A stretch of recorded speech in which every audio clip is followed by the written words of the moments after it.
कांग्रेस सरकार की जो क्या बोलिएगा एक काला अध्याय इमरजेंसी क्या हुआ।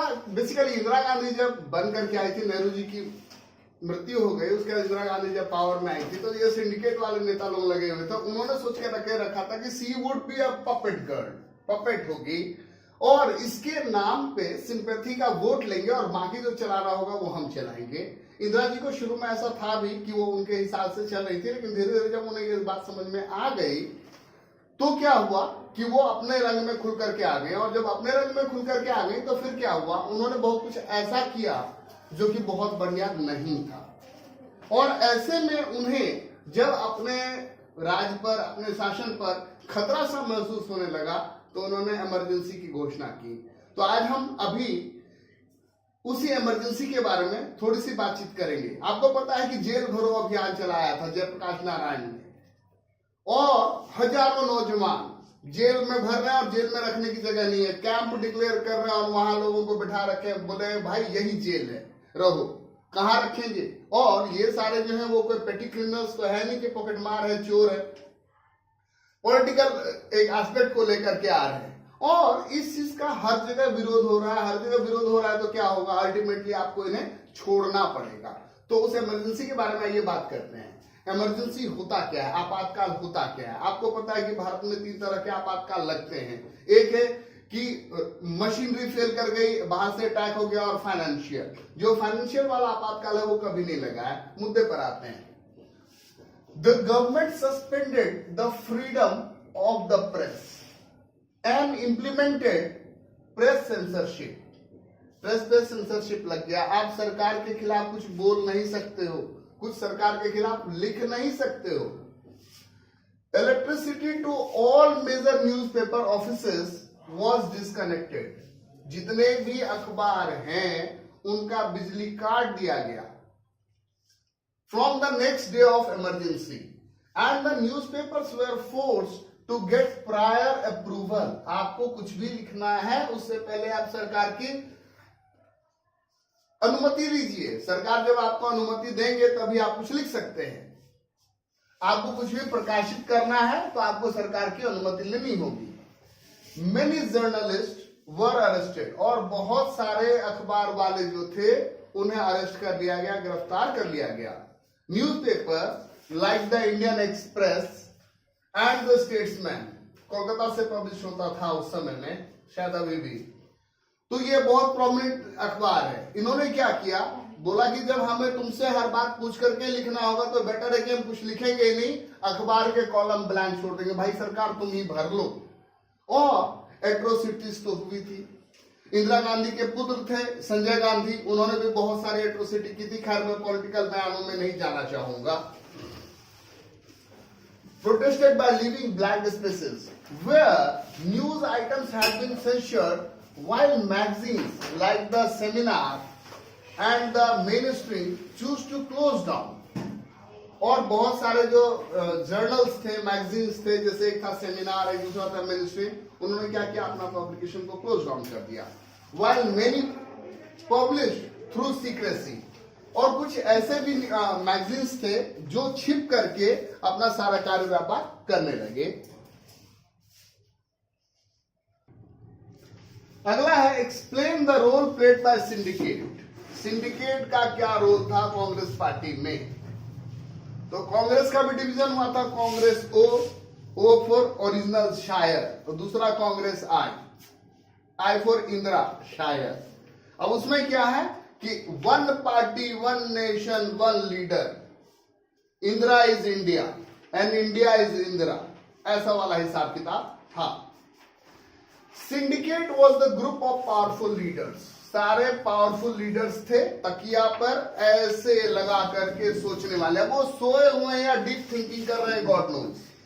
काला चश्मा लगा रखा और जहां कहीं मीटिंग है तो पहले ये ताम झाम स्टेज का होता नहीं था। पुराना जमाना क्या, अगर आप इंडिया टुडे या माया मैगजीन देखिएगा तो देखिएगा सारे नेता ऐसे लेटे हुए हैं। पब्लिक को लग रहा है कि भाई वो तो डीप थिंकिंग में है, देश का सारा बोझ उनके सर पर है, लेकिन रियलिटी क्या है, वो नींद में इतना खाया और डकार मार रहे हैं। सॉरी इसको अदरवाइज मत दीजिएगा, लेकिन रियलिटी ऑलमोस्ट यही है। Syndicate was the group of powerful leaders in the Congress party. Lal Bahadur Shastri and later Indira Gandhi were made prime minister with the support received from the syndicate. Shastri ji और इंदिरा गांधी ये जो प्रधानमंत्री बने तो इसके लिए उन्हें सिंडिकेट का सपोर्ट मिला हुआ था.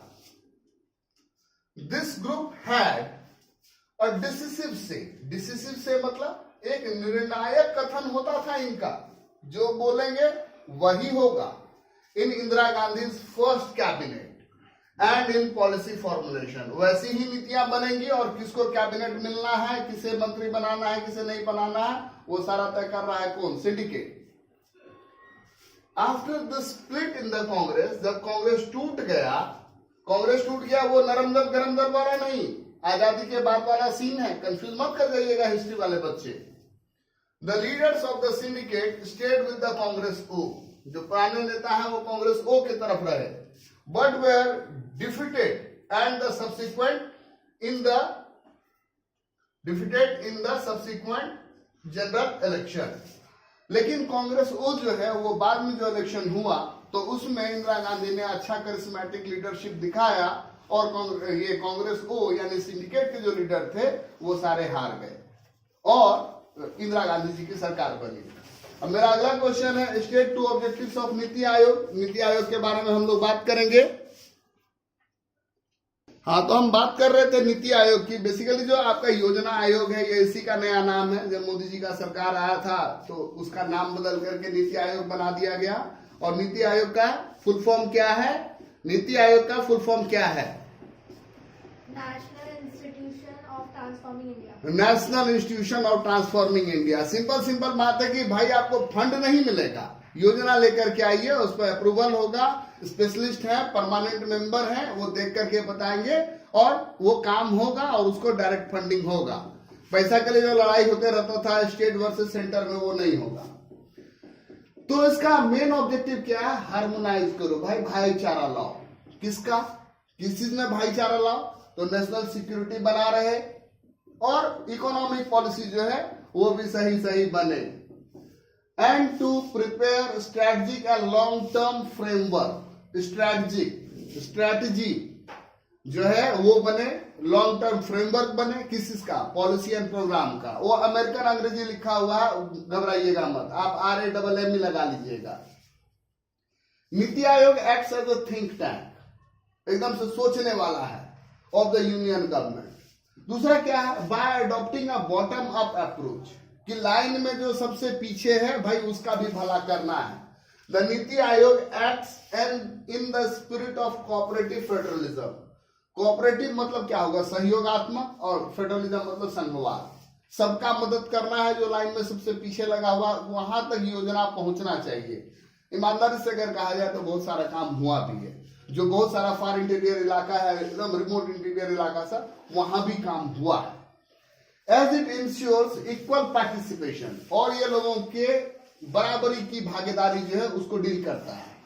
Of all states in the country, और हर राज्य का बराबर पार्टिसिपेशन हो रहा है, बराबर डेवलपमेंट हो रहा है.